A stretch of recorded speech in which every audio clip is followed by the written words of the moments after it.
Ashrafi coaching classes के इस YouTube platform पर आपका हार्दिक स्वागत है। आज हम बात करने वाले हैं दोस्तों राजस्थान के भूगोल के बारे में। तो राजस्थान के भूगोल में हम सबसे पहले जो टॉपिक पढ़ेंगे उसका नाम है राजस्थान का सामान्य परिचय। तो राजस्थान के सामान्य परिचय को लेकर आज बात करने वाले हैं। राजस्थान का सामान्य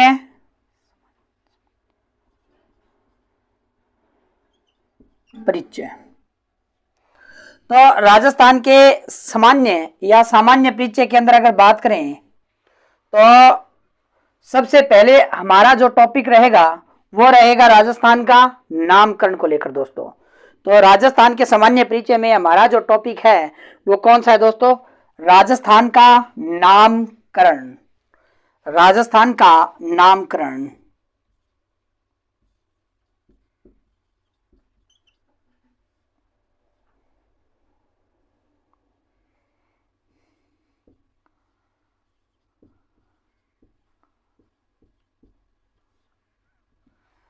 तो राजस्थान के नामकरण को लेकर आज हम बात करने वाले हैं। भी राजस्थान के नामकरण से रिलेटिव कौन कौन से किस प्रकार के क्वेश्चन एग्जाम में पूछे जाते हैं दोस्तों। तो ये भी पूछे जा सकते हैं नामकरण को लेकर भी। राजस्थान के परिक्षेत्र को प्राचीन काल में यानी ऋग्वेद या फिर हम कह सकते हैं रामायण काल में किस शब्द का उपयोग हुआ था, और मध्यकाल में राजस्थान के लिए परिक्षेत्र का उपयोग हुआ है वो किसके रूप में हुआ है दोस्तों, या फिर राजस्थान शब्द का जो सर्वप्रथम उल्लेख किस में मिलता है, या फिर राजस्थान शब्द का सर्वप्रथम उल्लेख किसके द्वारा किया गया है दोस्तों। इस प्रकार से आज हमारी ये क्लास रहेगी। तो हमारा जो सबसे पहले टॉपिक रहेगा वो रहेगा राजस्थान का नामकरण को लेकर दोस्तों। तो हम बात कर लेते हैं सबसे पहले भी राजस्थान परिक्षेत्र के लिए ऋग्वेद में किस शब्द का उपयोग किया गया है? ऋग्वेद।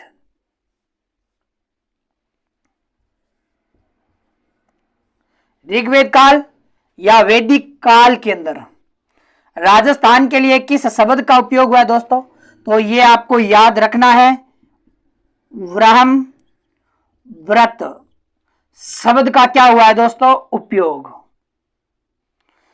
ब्रह्म व्रत शब्द का उपयोग किस कालखंड के अंदर हुआ था राजस्थान के परिक्षेत्र के लिए लेकर या परिक्षेत्र के लिए? तो ब्रह्म व्रत जबकि बात करिए रामायण काल में, रामायण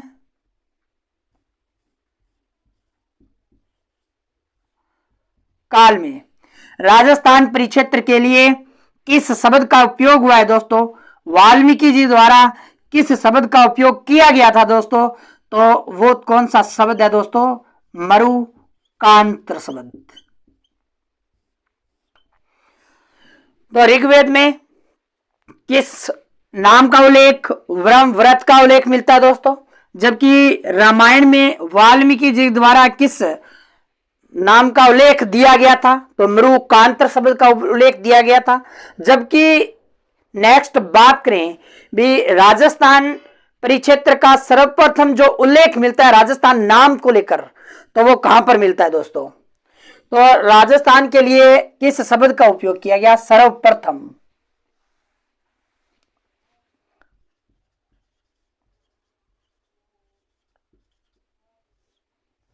सर्वप्रथम राजस्थान शब्द का उल्लेख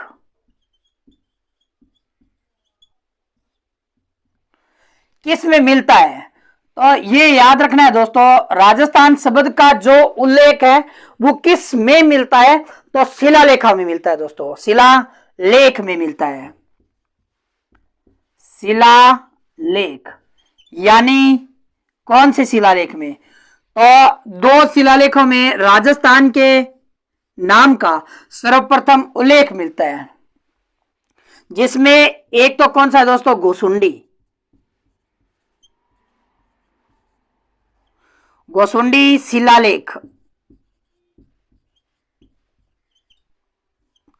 सबसे पहले क्वेश्चन पूछा जाएगा, गोसुंडी शिलालेख में राजस्थान के परिक्षेत्र के लिए किस शब्द का उपयोग हुआ है? तो राजस्थान के लिए जो उपयोग हुआ है वो हुआ है राजस्थानिया शब्द का।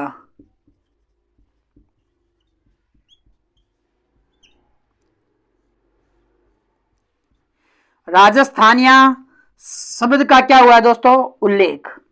अब बात करें गोसुंडी शिलालेख कहां से मिला है, तो याद रखना दोस्तों, नगरी चित्तौड़ से मिलता है। कहां से मिला है दोस्तों?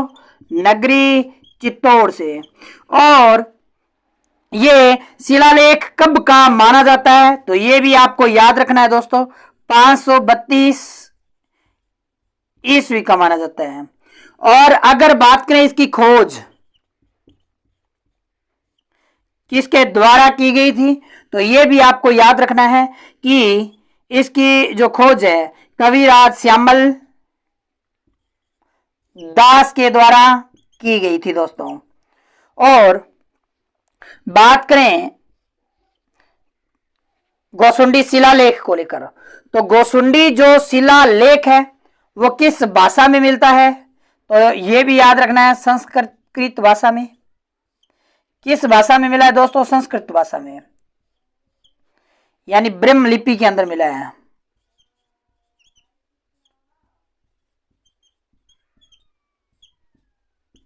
संस्कृत भाषा या ब्रह्म लिपि में मिला है। और बात करें भी गोसुंडी जो शिला लेख है वो वर्तमान में है कहां पर सुरक्षित, तो ये भी याद रखना है आपको, उदयपुर संग्रहालय के अंदर।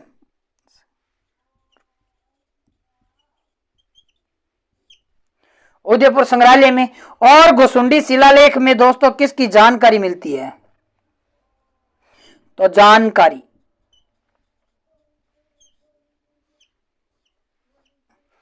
तो आपने सुना होगा वैष्णव धर्म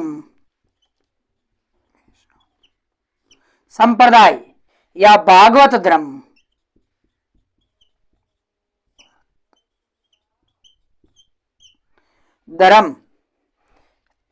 के प्रचार प्रसार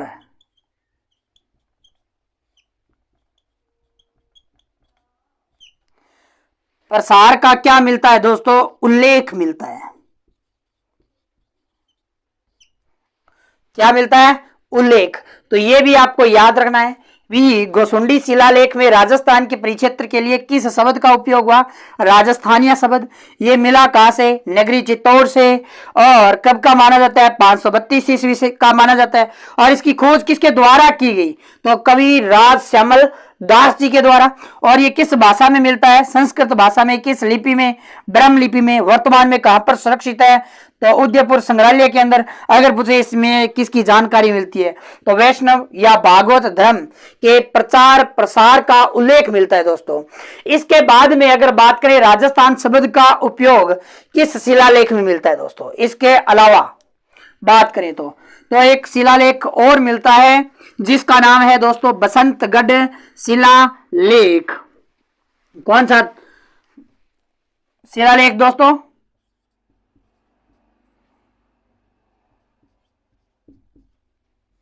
बसंतगढ़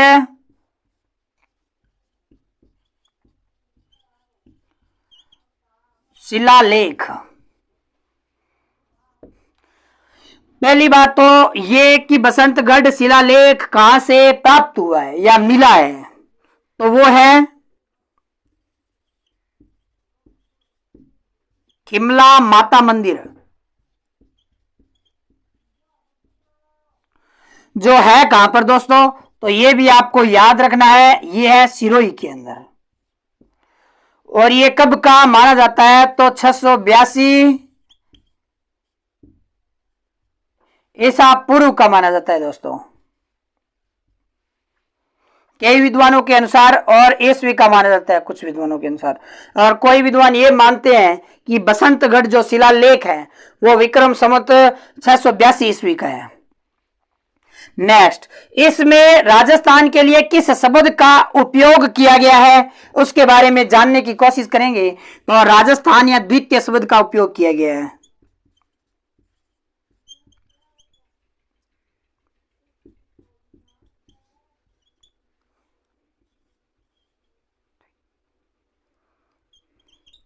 राजस्थान द्वितीय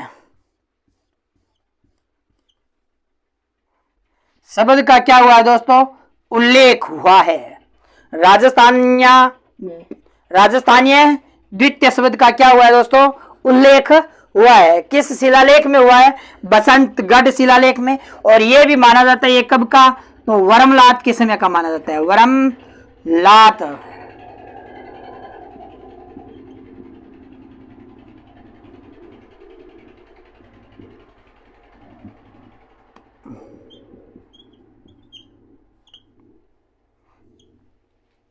वर्मलात के समय का माना जाता है। तो ये भी आपको याद रखना है। राजस्थान शब्द के लिए सर्वप्रथम जो उल्लेख है वो और किस में मिलता है?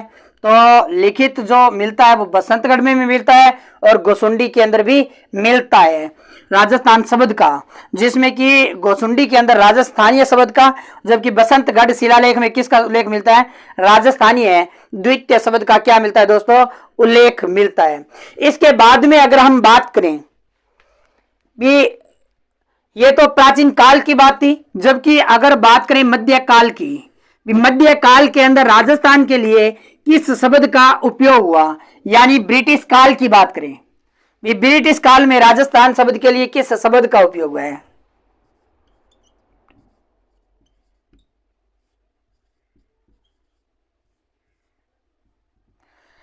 ब्रिटिश काल में राजस्थान के लिए किस शब्द का उपयोग किया गया था? राजस्थान परिक्षेत्र के लिए। तो एक व्यक्ति का नाम मिलता है जिनका नाम है जॉर्ज थॉमस।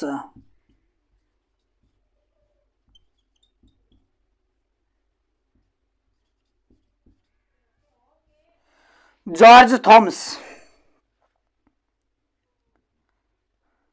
माना जाता है कि ये आयरलैंड के निवासी थे और ये भारत में आए थे एजेंट के रूप में, और माना जाता है इनकी जो मृत्यु है वो कहां पर हुई? बुरहानपुर।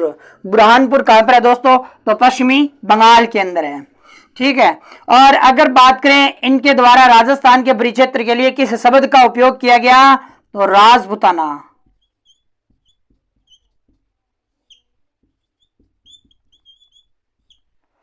राजपुताना शब्द का जो उपयोग किया गया था वो किसके द्वारा किया गया दोस्तों? तो जॉर्ज थॉमस के द्वारा किया गया था।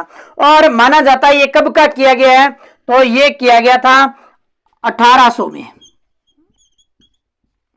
और इसकी जानकारी किसमें मिलती है दोस्तों?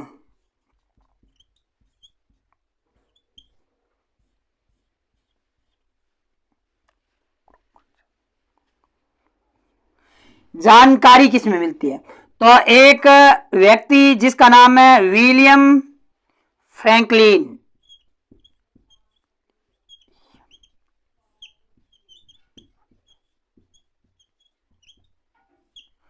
विलियम फ्रैंकलिन नामक एक व्यक्ति था जिसके द्वारा एक बुक लिखी गई थी 1805 के अंदर, और बुक का नाम क्या मिलता है दोस्तों? तो बुक का नाम मिलता है military memoirs. Military memoirs of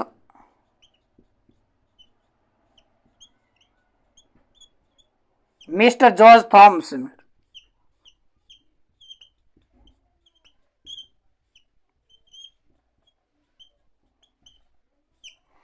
military memoirs of mister George Thomas, जिसका जो प्रकाशन किया गया था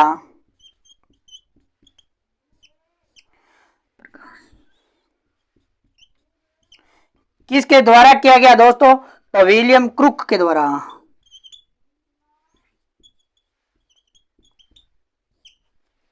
किसके द्वारा किया गया? विलियम क्रुक के द्वारा इसका माना जाता है कि प्रकाशन किया गया था।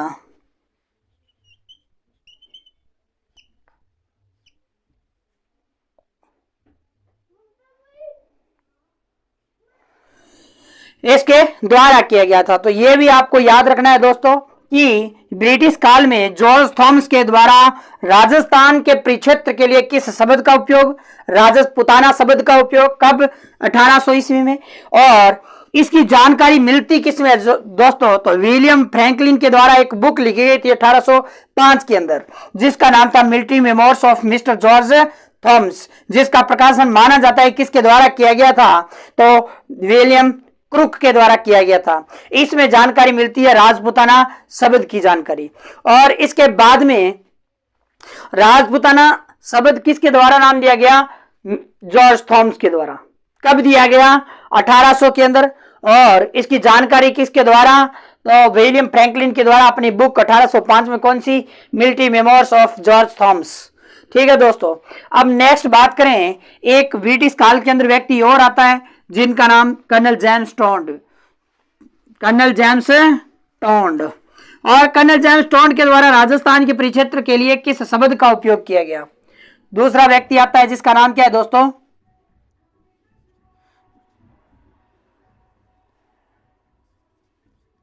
जेम्स टोंड। Colonel James टोंड।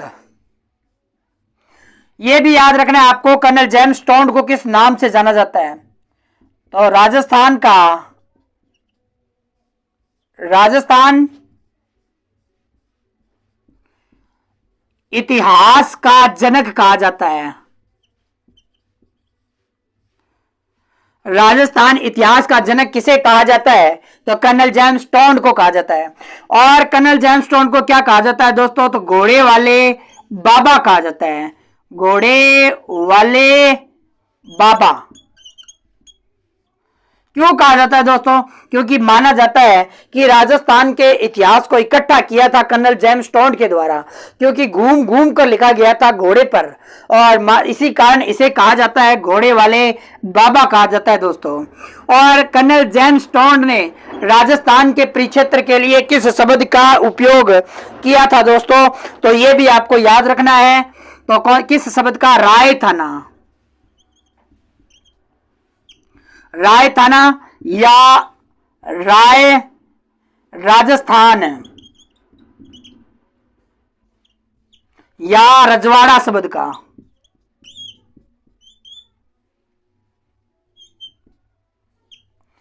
रजवाड़ा शब्द का क्या किया गया दोस्तों? उल्लेख। और इस शब्द की जो जानकारी मिलती है, जानकारी, तो इसकी जानकारी किस में मिलती है दोस्तों? तो ये भी आपको याद रखना है कि इसकी जो जानकारी मिलती है वो मिलती है the annals, the annals, the annals and एंटीक्यूटीज।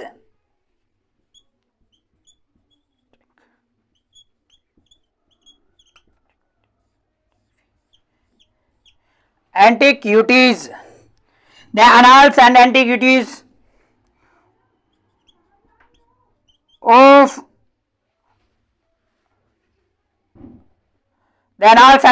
of Rajasthan. और इसका दूसरा नाम मिलता है दोस्तों सेंट्रल वेस्टर्न ऑफ इंडिया, इसी का दूसरा नाम मिलता है। और इसमें किसकी जानकारी मिलती है? राय थाना, राजस्थान या रजवाड़ा शब्द का इसमें उपयोग हुआ है। और इसी के अंदर क्या लिखा गया है? राजस्थान का पूरा संपूर्ण इतिहास जो इस बुक में मिलता है दोस्तों। और अगर बात करें इसकी हिंदी में अनुवाद किसके द्वारा किया गया था? इसका हिंदी अनुवाद, तो ये भी आपको याद रखना है, इसका हिंदी अनुवाद किया गया था गौरी शंकर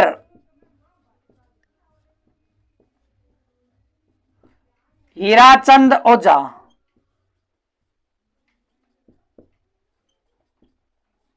हीराचंद ओझा के द्वारा। इसीलिए गौरी शंकर हीराचंद ओझा को क्या कहा जाता है दोस्तों? राजस्थान का विश्लेषक। राजस्थान का विश्लेषक।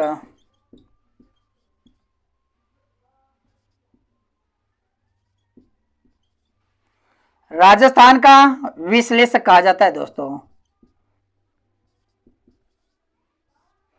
तो राजस्थान का विश्लेषक किसे कहा जाता है? गौरी शंकर हीराचंद ओझा को, क्योंकि इन्होंने the annals and antiquities of Rajasthan का क्या किया गया था?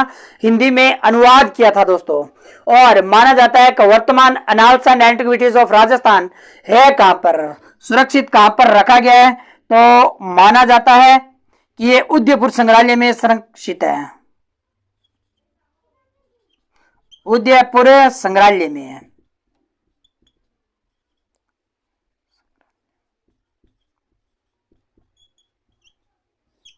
कहां पर है दोस्तों? वर्तमान में उदयपुर संग्रहालय में। और इनके द्वारा जो हिंदी में अनुवाद किया गया था वो कहां पर किया गया था? तो अकबर का किला, अकबर का किले में किया गया दोस्तों। और यही प्रथम क्या है? राजपूताना संग्रहालय है।